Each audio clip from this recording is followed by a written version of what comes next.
Happy Halloween, everybody!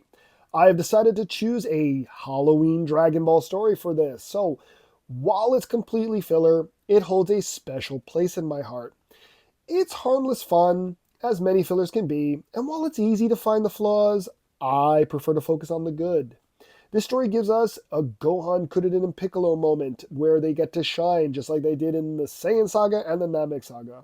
Also, it is, as I said, perfect for Halloween as it has some really cool horror elements. Anyway, sit back and enjoy this look into the Garlic Jr. saga. Okay, so I'm about to show my age here, but if you watched my first video, How Dragon Ball Changed My Life, you'll know, like many Americans, I only had one way of watching Dragon Ball back in the 90s, and that was the Pioneer dub of Dragon Ball Z, which was basically the beginning of Dragon Ball Z until Goku defeated Raccoon. And then we also had the first three films. So I had the VHS copies of Dead Zone and The World's Strongest, and I would watch them repeatedly over and over again, as well as the early episodes of Dragon Ball Z. So when I finally did get my bootleg VHSs of the entire series of Dragon Ball with, in Japanese with English subs, and then I get to the Garlic Jr. saga, my initial reaction wasn't filler, but actually, oh wow, a continuation to Dead Zone. Now, of course, as I got older, I think like a lot of people, I skipped the filler. I just want to focus on the main story. But, being a part of like my early experience with Dragon Ball, this still kind of holds a special place in my heart.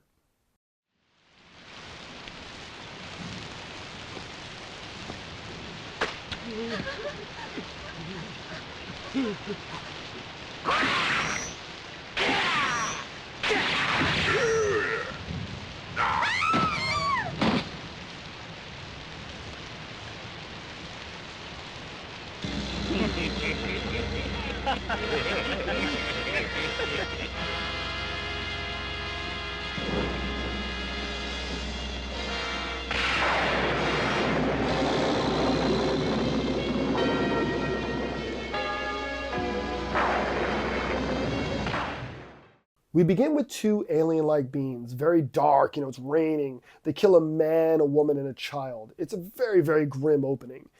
Garlic Jr. appears, having escaped from the Dead Zone. Meanwhile, Gohan is living a peaceful life, just being a child, having fun. Kuririn shows up wearing his fly suit, sports car, and a hot girlfriend. It's just a real fun moment. Marin, on the other hand, unlike like Toriyama female characters who are drawn as sexualized women, but generally given strong personalities, or at least, amusing personalities, Marin, on the other hand, is just a bimbo. She is just here for pervy gags, nothing more. Not really a great character. Anyway, the next scene is Piccolo, and it is a wonderful scene. Piccolo is training, as to be expected, when Kami-sama comes down to visit him. This is a scene that in my headcanon exists. During this time, after Piccolo comes back to Earth, after having redeemed himself, Goku's gone for the time being, it's only natural that Kami at some point would have come down to be like, you want to talk about stuff, you've gone through some changes. I really do feel like this is a conversation that has happened. Anyway, in this version here, he offers him the seat of Kami. Do you want to be the god of the earth? And of course, Piccolo, no, and just flies away. But back on Kami's lookout, while Kami's off visiting Piccolo, Garlic Jr. and his men, they show up. Of course, poor Popo's all alone. And we get some flashbacks to catch the audience up with what happened in Dead Zone. This type of story arc, unfortunately, being continuation to one of the earlier movies, if you hadn't watched that movie, you really would have no connection to who this character is and, what his motivations are. So, of course, I think, these little, like, recaps are kind of important. 面白い。実力で阻止してみせようというのだね。では見せてもらおうか。神の力というもの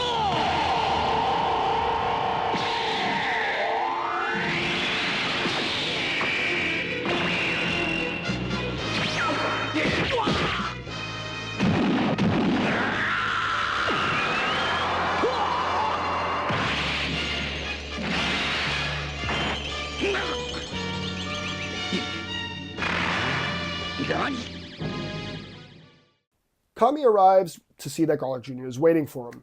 Much like in the movie, Garlic Jr. wants to be the god of the earth, and he and Kami have a bit of a fight.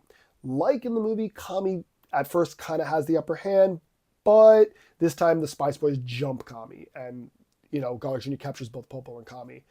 From here, he unleashes the Aqua Mist, or the Black Water Mist.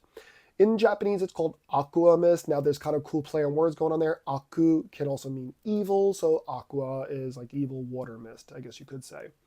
It's a poisonous gas that kind of transforms people into demonic possessions, if you will. In English, sometimes people will say they're like vampires because, they have the fangs and stuff. But if you saw my post I did on the channel the other day for the spoiler for this video, and I posted an image from a 1980s movie called Demons, a really cool horror movie for those who haven't seen it. That's basically what it is. They have the fangs. They're demonic transformations. But this story arc here also has a lot of similarities with vampire movies or zombie movies, which is why I chose it for Halloween, because I just think it's a fun little side story with like horror elements to it. Speaking of which, back at Kame House, you have Gohan, who snuck off with Haya Dragon, Icarus for those who watch the English dub. And you got in the ocean, you have Gohan, Kuririn, and Maran just chilling while everybody's back at the house. And then the Black Water Mist comes out. We get an amazing horror movie-like scene that's like right out of a zombie movie. So they get back to the surface, back to the island there, and the radio's playing, like books are left out, like the doors open, it feels like a zombie movie, they get to an abandoned place. Is there a zombie here, or is there a person alive here? And they're kind of scared to go inside. And of course, Chi-Chi shows up and they're all possessed. And it's a really cool, well done, like horror like scene. And when their friends and family are attacking, they don't, of course, don't want to fight back. They don't want to hurt them. They don't know what's going on. Piccolo shows up. Spice Boy shows up, and of course, Piccolo at this point, let's not forget, Piccolo is really powerful at this point. This is post, all the stuff on Namek fusing with Nail.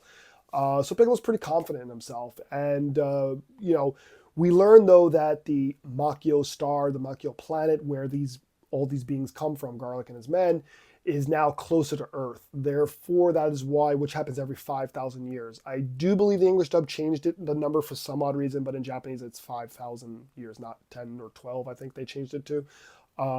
It's every 5,000 years. So because the planet's closer, that's how Garlic Jr. was able to escape the dead zone, but also their powers are multiplied by tens. It's a kind of way to explain why these characters could fight against Gohan and Piccolo at this point in the story, who, Garlic Jr., which would have been like around the Raditz storyline, so if Goku and Piccolo were fighting against someone that power level, then Garlic Jr. and his men should be no match for them. So it's a cool little simple way of saying, yeah, so our home planet's nearby, we're way, way stronger now. Cool. It leaves us to have some good action scenes, I guess you could say. But Piccolo's taken over. He gets one bite, another bite, and they're all jumping on him, biting him. And he's yelling at them, get out of here, get out of here. And this is also just like right out of a zombie movie, like the friends being bitten, it's too late for me, go. It's awesome. And it's like that kind of scene. And of course they're like, Gohan's like, no, Piccolo, and they have to leave. It's just, the way the scene is done is just really, really well done.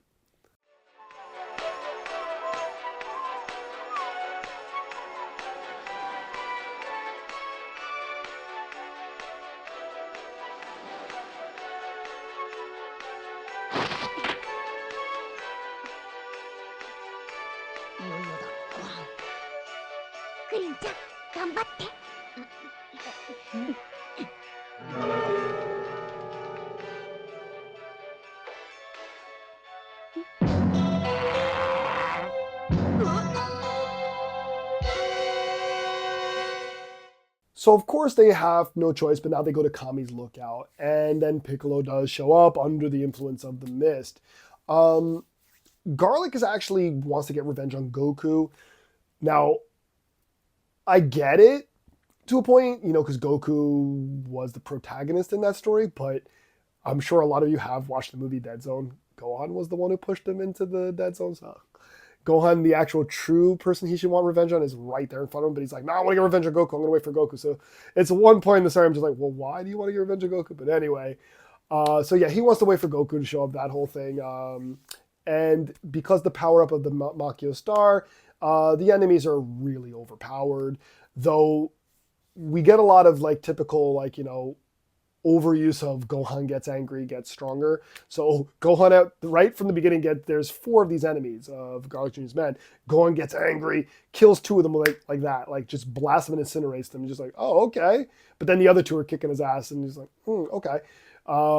Anyway, there's a really cool scene here I like, and that is at one point Gohan is about to get shot, like when Nappa was about to shoot him. Piccolo jumps in front of the blast. This time Krillin does it. And yeah, you could say, well, it's just like that same scene again. But I really think that, unlike with Piccolo, like the Krillin version of it has a different meaning behind it. We do have the fact that, yes, Krillin and Gohan became kind of friends during the Namek trip they just had.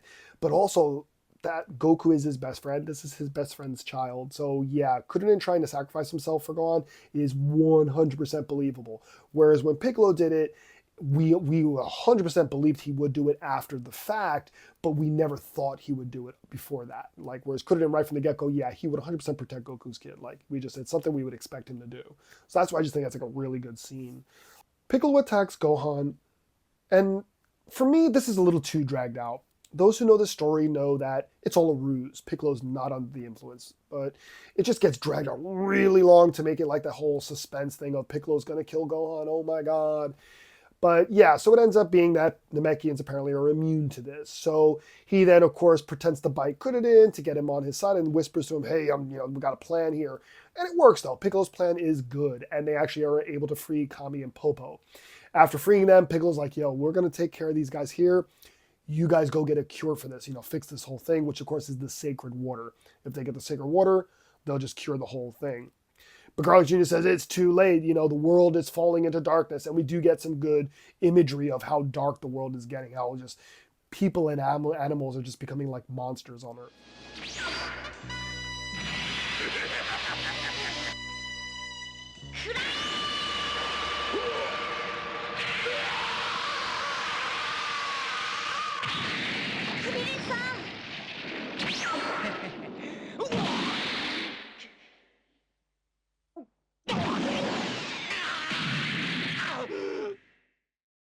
Gohan and Krillin get some really cool action scenes here, and it's again a reason why I like this little filler story arc is that, like in the Namek stuff, and a lot of fans agree, they really like the Gohan and Krillin friendship, and then even Piccolo joining that little trio. Ever since the Saiyan saga, actually, those three as like a little group, and after the Namek stuff, that really is just never explored anymore. So this being another Gohan, Krillin, Piccolo story is just really cool.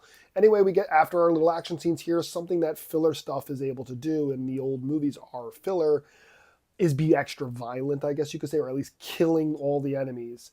I mean, even the manga for being like really violent, the manga is way more violent than the anime. The heroes don't technically kill all of the villains. Goku doesn't really kill everybody, but in the movies, like, Goku's killing everybody. Anyway, Gohan gets his moment where he knocks the guy right impales him into the wall.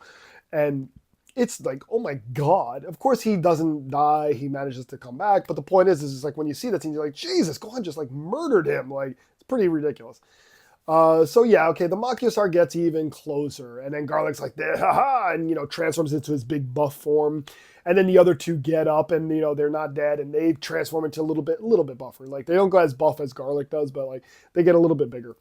And so now, while they're fighting, Popo and Kami are confronted by manifestations of the former gods of the earth. This story is so bonkers and weird. Like I said, for a lot of the negative points you could easily find with it, especially like the fight scenes have a lot of like anticlimactic endings we're going to talk about, but there's a lot of weird, cool stuff in here as well. So, and this part with the whole Kami and Popo like having to, work their way through, try to get through these like, manifestations of the gods trying to stop them. It's just kind of cool.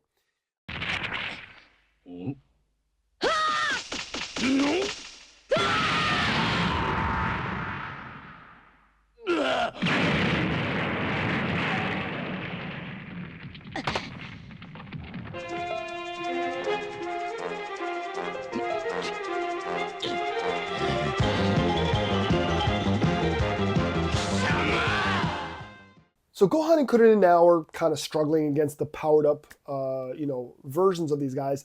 And at one point, Krillin is just knocked out cold. He's just not conscious. He then gets thrown over Kami's lookout, and he's going to fall to his death. Gohan tries to save him, but they're like holding him back, and he just keeps falling. So it's like, no. So this is where I said, like, there are unfortunately like anticlimactic moments in the story. So from getting all this epic fighting, suddenly just Gohan gets angry again and then easily kills them. And they're out of the story. They're gone. It's like, well, that's it. The henchmen are just too easily discarded. Like the first two, Gohan gets angry and incinerates them in an instant. And then these two same. He just gets angry and does a big blast, and that's it. They're done. They're gone. So it's just like, for me, that is kind of another negative point I understand from a lot of fans. They say, I don't like this story. I know a lot of fans hate this one, but like I said, there are a lot of fun things in it. And so Gohan's able to save Kuririn, of course. Now you have, Piccolo and Gohan begin, gaining the advantage now. They're fighting against Garlic. Garlic's having a hard time. Gohan takes a page out of his father's book. As when Goku fought Piccolo Daimao, Gohan just like charges it and just like punches a hole through Garlic. It's like ridiculous. Garlic's like, oh, it falls down. Piccolo's like, finish him off. Gohan blasts him. But of course, Garlic Jr. is immortal, for those who watched the movie.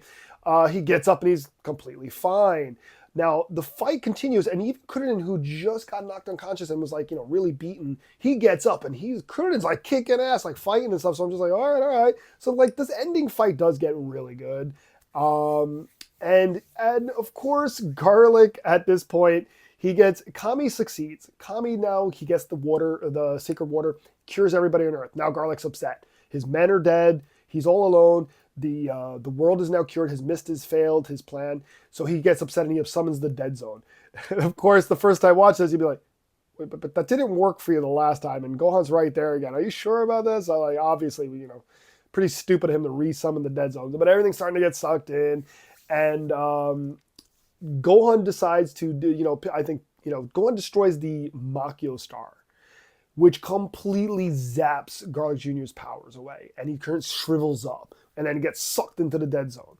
So it's while you could say it's anticlimactic, I do think that the whole destroying the Makio star, they set it up that it would make sense. Think of like them transforming into Ozaru and then like they always destroy the moon, you know what I mean? So it's like, it's a similar thing. So Makio star's giving them their powers, just blow up the Makio star then.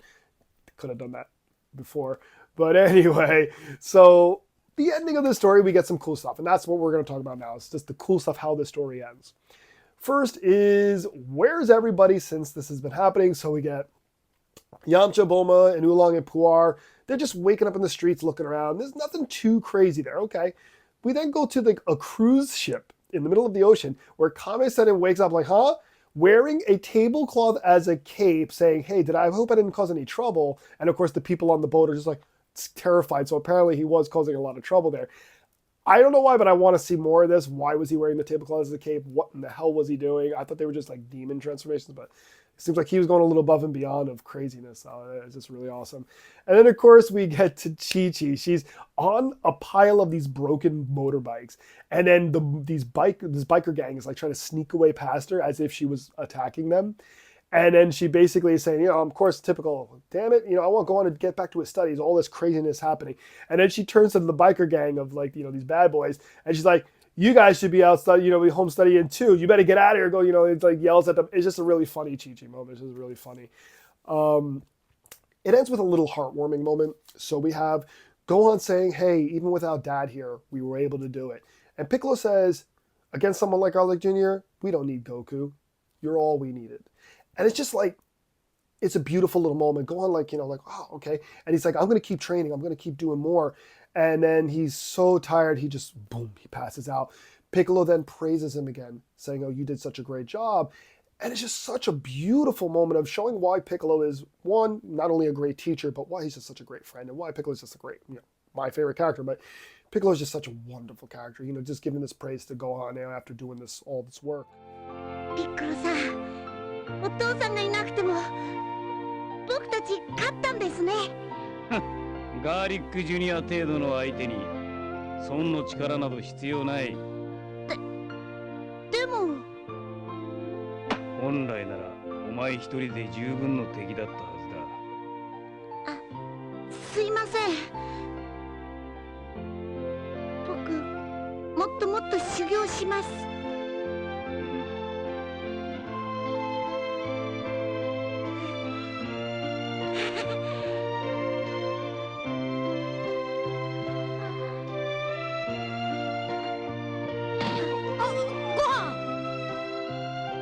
よくやったぞ。